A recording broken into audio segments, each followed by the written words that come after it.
Sardauna nake wa tamburan girma, taron tsatso na karamci gida na alfarma.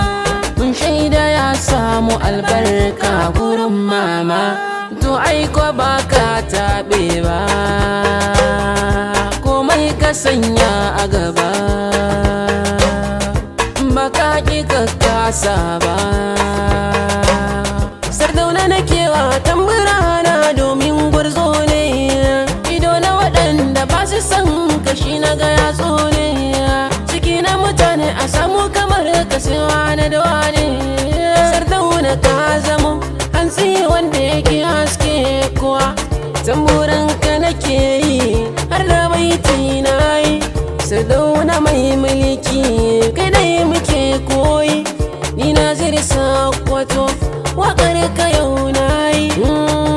Gamji ban ga kamar ka wajen jurewar sara, da ka taɓa ayi zaune suna tsoron kai ƙara. Ruwan sama na garbi sai an yau gobe a ƙara. Sardauna na zo gaishe ka, ka bani ruwa falgora, a gaban mu ba a taɓa ka da za a sami sara. Mun zo mun kawo gaisuwa Sardaunan gobir gwarzo,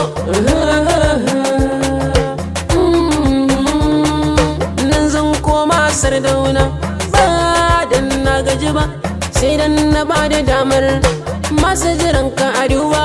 Dan na ga mutane sun zo muna ta jiran kai hudu ba. Sardaunan gobir Allah ya karo azama.